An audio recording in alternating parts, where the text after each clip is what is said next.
I am ready! GMA Weather, serbisyong totoo ng GMA News. Hi, Susan. Good morning. Nakamantani, dito sa Quezon City ay malapit sa GMA. Medyo basa ang kalsada. Umulan? Yes, Kagabi? Susan, nagkaulan. Pero hindi po ibig sabihin niya merong bagyo o low pressure area, Susan. Wala. Ano yan? Hanggang mamaya ba yan, Mantani? Hindi, Susan. Ito yung madaling araw lamang. At ilang panig lang po ng Metro Manila, naramdaman yung mapagulan at panandalian lamang yan, Susan. Ah, ganun pala. Dahil dito sa Metro Weather natin, muling bababa na naman ang tsansa ng ulan.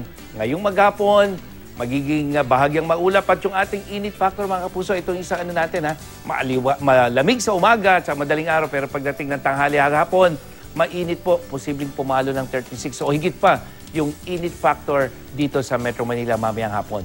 At yung asang ulan naman sa iba pang panig ng Luzon, ayon sa Metro Weather, may mahinang ulan ka sa eastern section ng Luzon, Cagayan Valley, ilang bahagi ng Cordillera, dito sa may Aurora, Quezon Provinces, may mga pag-ulan po kayo sa umaga, pero pagdating ng hapon, bahagyang mawawala yan. At sa Southern Luzon, gayon din sa Quezon Province, ilang bahagi ng Mimaropa at Bicol Region, sa umaga may mga pag-ulan, pero pagdating ng hapon sa Bicol, bahagyang mawawala.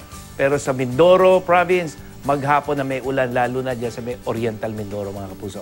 Sa Visayas, may ulan, tsansa ng ulan, mahina mula western, central at eastern section sa umaga. Pagdating ng hapon, western at central section, tuloy-tuloy na makakaranas ng mahihinang pag-ulan. At sa Mindanao, sa umaga, itong eastern section, Caraga Region, Davao Region, may mga pag-ulan. Dulot na po yan ng thunderstorm. At pagdating ng hapon, Zamboanga Peninsula, dyan sa may northern Mindanao, hanggang dyan sa may Soxargen at Davao Region, tuloy-tuloy ang mga pag-ulan. Dulot po ng local thunderstorm. At walang bagyo, mga kapuso. Dahil dito sa wind forecast ng Metro Weather, makikita natin tuloy-tuloy yung pag-ihip ng northeast monsoon o yung hanging amihan hanggang dyan sa Luzon at Visayas. Pero may binabantayan tayo parang isang low-level circulation, mga kapuso. Isang low-pressure area, posible yan ang pumasok sa Philippine Area of Responsibility.